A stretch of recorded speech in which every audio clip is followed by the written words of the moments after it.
For today, we are revisiting Avatar Frontiers of Pandora with the ROG Ally. And we're playing the game at 1080p, FSR active, with no frame gen, at the low settings. There we go.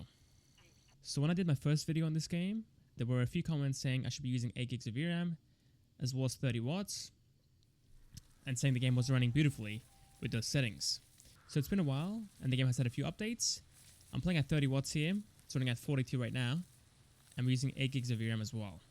And yeah, so far guys, to no one's surprise, at 1080p, we are sitting at 20 FPS. It does look amazing though, I gotta say, even at the low settings, this game looks beautiful. It's just insanely good looking. Now for FSR 3 with frame gen, I will be going back and doing those at the end of the video. The first 3 segments will be for 1080p, 900p, and 720p. For 1080p and 900p, I'll be using 30 watts, and for 720p, I'll be using 30 and 15. The game is freezing. Yep, a lot of stutters and a lot of freezes. VRAM is maxing out at 6 gigs. It's not really using up more than 6, but with frame gen active, it does use far more, so keep that in mind. Alright, let's pause it here guys. Let's back out, play 900p, try again.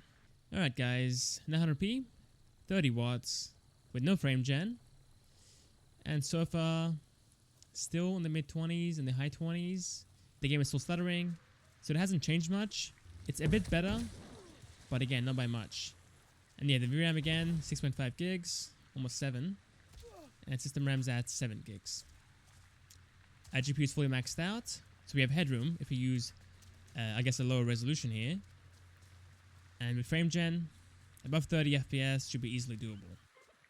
But our problem beforehand at release was the game was stuttering and freezing with frame gen, so it wasn't really usable. The freezing here is pretty insane, and the stutters as well. This game is just far too intensive, I think. But it does look amazing. I can't lie, the graphics look incredible in this game, even at 100p.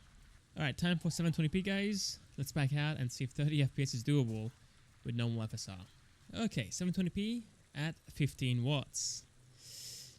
Obviously not playable, I'm not surprised, but 20 FPS is actually quite decent. Oh, it falls down to 16 there, but it's not too bad to be honest. This game is very intensive, but it's playing it at a decent frame rate, I guess considering how low power the system is. But I do think that this game is going to be unplayable at 15 watts, even with frame gen active. We are sitting at 20 FPS, so getting 30 with frame gen shouldn't be too hard.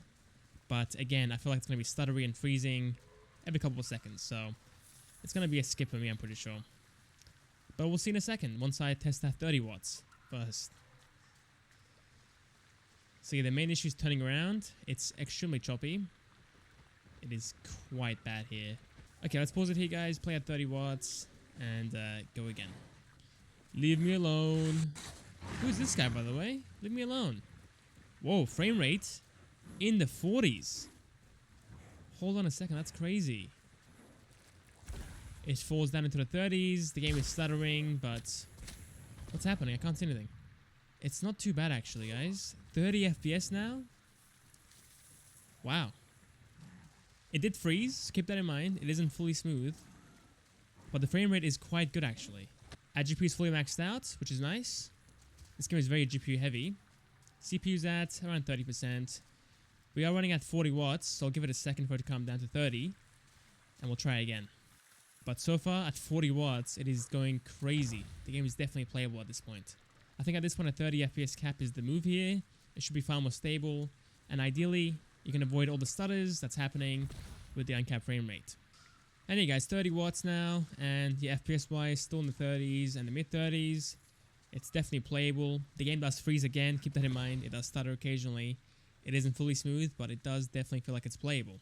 So yeah, I think for the VRAM, I would use probably 7 instead of 8, because 8 is a bit too much. I think at most I've seen this go as high as 6.5 or 7. So you definitely have headroom by using 7 gigs of VRAM.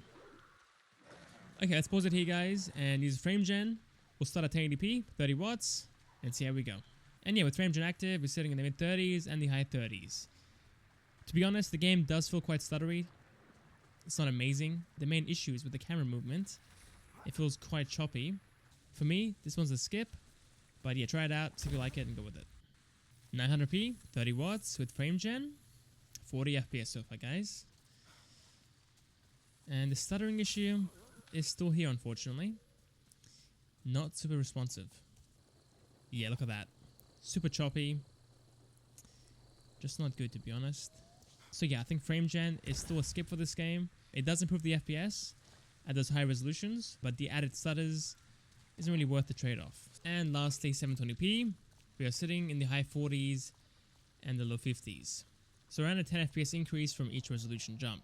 At 1080p we had 30 FPS, 35 FPS, 100p 40 to 45, and now lastly we're sitting at 45 to 50 FPS. Now the stutter's still here. It's not as bad, it feels like, but it's definitely still there. Yeah, the game is definitely choppy still. Yeah, I think frame gen is definitely a skip for this one. I will pause the game here though and use a frame cap and see if that helps. I've set a 40 FPS cap and the game is still running at 60. That is interesting. So yeah, that's about it. Thanks for watching. Hope you guys enjoyed. I'll see you guys next time for the next video. See you guys there.